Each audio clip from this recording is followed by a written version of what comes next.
నమస్తే, మన ఆయుష్మాన్ భవ ఛానల్కి స్వాగతం. ఈరోజు నేను చెప్పబోయేది అల్లం అలాగే పచ్చిపసుపు పులుసు. ఇది ఎందుకంటే ఇప్పుడు శీతాకాలం స్టార్ట్ అయింది. శీతాకాలం స్టార్ట్ అవగానే ఇంచుమించుగా మనందరికీ కూడా కొద్దిగా జలుబు, దగ్గు ఇలాంటివన్నీ కొద్దిగా నిమ్ము చేరుతూ ఉంటుంది. అందుకని ఈ పసుపు మనం ఎప్పుడూ రెగ్యులర్గా వంటలో వాడతాము. కానీ పచ్చిపసుపులో చాలా ఔషధ గుణాలు ఉన్నాయి. ముక్కు పూర్తిగా మూసుకుపోయి, చెవులు మూసుకుపోయినటువంటి జలుబులో కూడా ఇది ఒక 2-3 రోజులు మనం చిన్న ముక్కలుగా తిన్నా కూడా ఇది చాలా బాగా పనిచేస్తుంది. మీకు తెలుసున్నది, పసుపు క్యాన్సర్ని నిరోధిస్తుంది. పచ్చిపసుపు క్యాన్సర్ నిరోధకారిగా కాకుండా మీకు ఇంకా అది ఎటువంటి గుణాలు ఉన్నాయంటే దీనిలో ఎటువంటి గుణాలు ఉన్నాయంటే జ్వరం అది కూడా తగ్గిస్తుంది. దీన్ని మనం ఎప్పుడో ఈ శీతాకాలంలోని నెలకు ఒకసారైనా సరే వాడుకున్నాం అనుకోండి, పులుసుగా పెట్టుకుని. మామూలుగా అయితే తినలేము. బాగుంటుంది, ఆరోగ్యానికి మంచిది. అందుకని ఈరోజు ఇప్పుడు వచ్చే సీజన్ని దృష్టిలో పెట్టుకుని చెప్తున్నాను. చూడండి, దీనికి కావాల్సిన సామాగ్రి అల్లం, వెల్లుల్లి, పచ్చిపసుపు, అలాగే ఉల్లిపాయలు, టమాటా ముక్కలు, 1 స్పూను జీలకర్ర, 1 స్పూను ధనియాలు, 2 స్పూన్లు వేసుకోవచ్చు, కొత్తిమీర, చింతపండు గుజ్జు, ఆయిల్, అలాగే సాల్ట్. ఈ వీడియో కానీ మీకు నచ్చినట్లయితే ఈ వీడియోని లైక్ చేయండి, మీ ఫ్రెండ్స్ అండ్ రిలేటివ్స్కి షేర్ చేయండి. మీరు మన ఆయుష్మాన్ భవ ఛానల్కి కొత్తగా వచ్చిన వారైతే ఛానల్ సబ్స్క్రైబ్ చేసుకోండి. అలాగే పక్కనున్న బెల్ ఐకాన్ మీద ప్రెస్ చేయడం ద్వారా మా నుంచి వచ్చే మరిన్ని లేటెస్ట్ వీడియోలని ఎప్పటికప్పుడు తప్పక చూడండి. ఇప్పుడు తయారీ విధానం చూద్దాం. 1/2 స్పూన్ జీలకర్ర, 2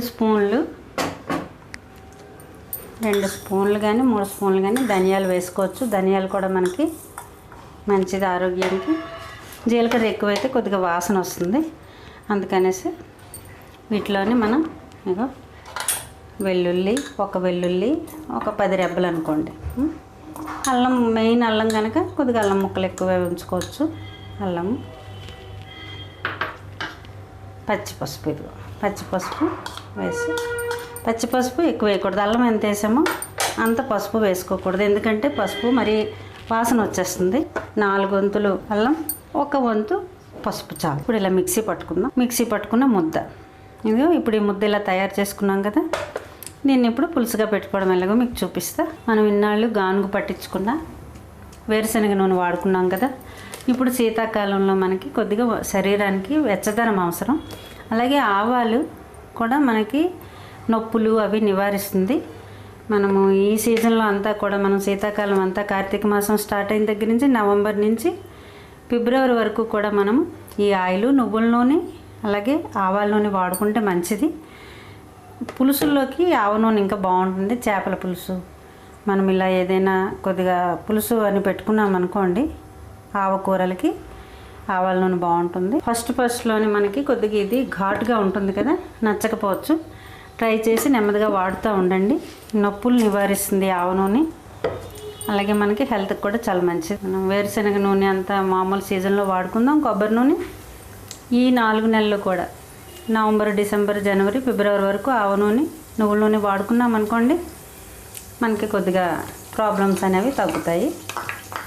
అలాగే కఫగుణాన్ని తగ్గిస్తుంది ఆవ మనకి వేడి చేస్తుంది. ఉల్లిపాయలు కొద్దిగా వేగనిద్దాం. వేగాయి కదా, వేగిన తర్వాత ఈ రుబ్బి పెట్టుకున్న ముద్దని వేసి బాగా వేయించుకోవాలి పచ్చివాసన పోయే వరకు. ఇది పచ్చివాసన పోయే వరకు ఆయిల్లో వేగాలి, లేకపోతే పసుపు వాసన వస్తుంది, తినలేరు. కొద్దిగా పచ్చిపసుపులో ఉన్న ఔషధ గుణాలు అన్నీ కాదు, ఆహారమే ఔషధం అన్న దాంట్లో ఇది చాలా ఉపయోగం. ఎందుకంటే మనకి ఇది యాంటీబయాటిక్గా పనిచేస్తుంది అనేది మీ అందరికీ తెలుసు. పచ్చిపసుపు ఎలా అంటే మనకి అవి దొరికే సీజన్లోని మనం ఒక 4-5 కొమ్ములు తెచ్చుకున్నాం అనుకోండి, 1 కొమ్ముని చిన్న గోళం తెచ్చుకున్న గోళంలోని కొద్దిగా మట్టి వేసి 1 కొమ్ము అడ్డుగా మనం పాతుకుంటే అది అలా చెట్టు వస్తుంది. ఎప్పుడో 2 రోజులకి 3 రోజులకి నీళ్లు పోసినా చాలు. అది చక్కగా 1 సంవత్సరానికి దాని కిందనంతా చక్కగా పసుపు ఊరుతుంది.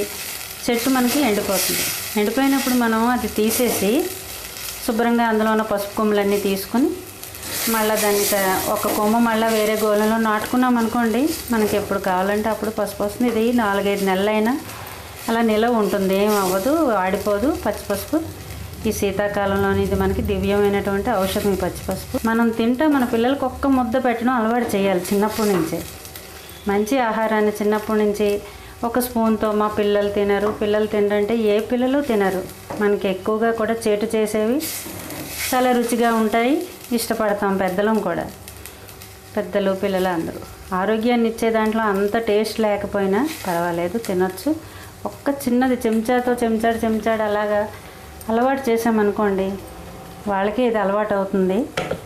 ఎప్పుడు సీజన్లో ఒక 2-3 సార్లే కదా వండుకుంటాం, ఎప్పుడు వండుకోం కదా. ఇది ఇలా వండుకొని మనం పిల్లలకి ఒక్క చెంచాడుతోని ఒక స్పూను వేసి, వాళ్ళకి ఇంకా మనం అన్నంలో తినలేదనుకోండి, ఇడ్లీతో కూడా ఇది బాగానే ఉంటుంది.